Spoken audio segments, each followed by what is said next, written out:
Ramírez, directora ejecutiva de Redim, la Red por los Derechos de la Infancia en México. Tania, gracias de verdad por estar aquí. Con mucho gusto, Luciana, gracias por la invitación. Pues a ver, ayer salíamos del aire y de verdad nos quedamos platicando, ¿no? Con todo el equipo y decíamos, nosotros pasamos la nota, pero un joven de 17 años que termina en una situación así, también es una persona que necesita de toda nuestra atención. Por supuesto, y yo creo que es el enfoque acertado, ¿no? A veces cuando conocemos estas historias de reclutamiento de chicos o de chicas también, pareciera que queda saciada la necesidad de justicia, ¿no? Y creo que acá lo que hay que aprender a ver es que este crimen no va a quedar resuelto hasta que no sepamos quién reclutó a este joven y que también esté pagando por ello, ¿no? A veces los adolescentes sufren, además del estigma, pues una especie de presión adulta de obediencia, de como rompió el mandato de cumplir con todo lo que teníamos que hacer, tiene que ser doblemente castigado, y hay incluso tentaciones de bajar la edad de imputabilidad en estos jóvenes, etcétera. Entonces, a ver, este chico por supuesto que tendrá que rendir cuentas ante la autoridad, pero eso no quiere decir que no haya sido víctima también probablemente, ¿no? Por eso cuando se habla de reclutamiento y de reclutamiento forzado, siempre ese es el énfasis, hay que hablar de que estos chicos y chicas son víctimas también, ¿no? A veces de una circunstancia violenta, a veces de extorsiones, etcétera. Y cuando dices reclutamiento forzado, déjame pararme ahí, Tania, porque todo reclutamiento de menores es forzado. Y esto es importante porque normalmente escuchamos algunas voces que dicen, bueno, pero ellos fueron de forma voluntaria, estoy haciendo comillas para los que no me ven, ellos querían trabajar en eso, le querían tener dinero. No, en menores siempre forzado. Sí, definitivamente.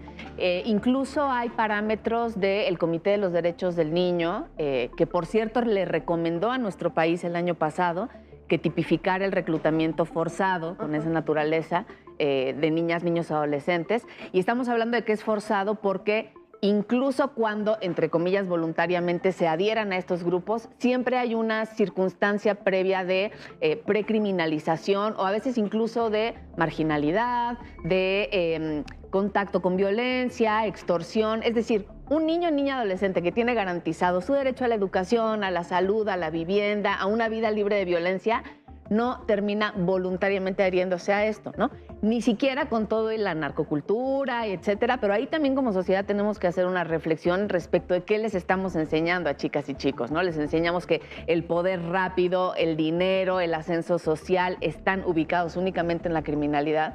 Pues si no hay un reconocimiento y un abrazo social a las y los adolescentes, como sea que estén, sea lo que están sufriendo, que es mucho en este país, pues difícilmente van a sentir que el camino recto es el indicado, y más con todas estas otras presiones materiales y criminales, en serio no termina siendo voluntario nunca, ¿no? Sí, y Tania, pensaba justamente en este caso, por ponerlo de ejemplo, la verdad, porque es el tema coyuntural, pero 17 años, lo que sabemos es que el arma ya tenía, digamos, 2 homicidios, ¿no?, en su haber, por decirlo de alguna manera. No sabemos la circunstancia de este chavo todavía, pero lo que sí sabemos es que para llegar a esos niveles tiene que haber un trabajo criminal previo, es decir, ¿no? Los grupos criminales los entrenan, les ponen pruebas, van ascendiendo, digamos, en no sé ni cómo decirlo, pero en el termómetro criminal. Y era muy probable que perdiera la vida en este ataque. Sí, sí. Y muchos chicos lo han hecho, ¿no? Han perdido la vida. La ruta es curioso porque incluso el término reclutamiento se utiliza en el mundo de las empresas, en el mundo privado, para hablar de esta trayectoria que mencionas, ¿no? Y lo que sabemos en México, a falta de datos oficiales, es que entre 140,000, 250,000 niñas, niños, adolescentes están en riesgo. Hace 2 años que en Redim hicimos este estudio con el Observatorio Nacional Ciudadano, estarían en riesgo de reclutamiento. ¿Y qué determina ese riesgo o la mayor o menor probabilidad?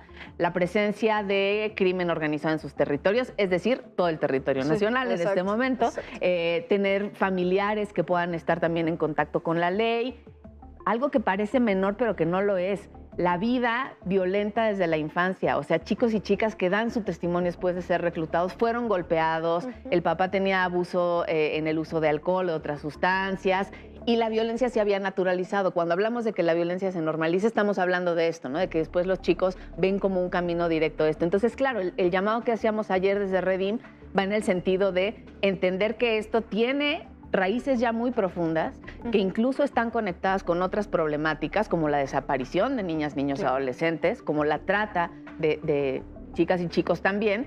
Y esas raíces nos están hablando de un Estado que está fallando y una sociedad que estamos también fallando en proteger y abrazar a esta etapa de la humanidad. Y esto es, digamos, el pico del iceberg cuando ya vemos estas expresiones y a veces nos quedamos satisfechos con, bueno, pues ya apareció, que le den castigo, etcétera.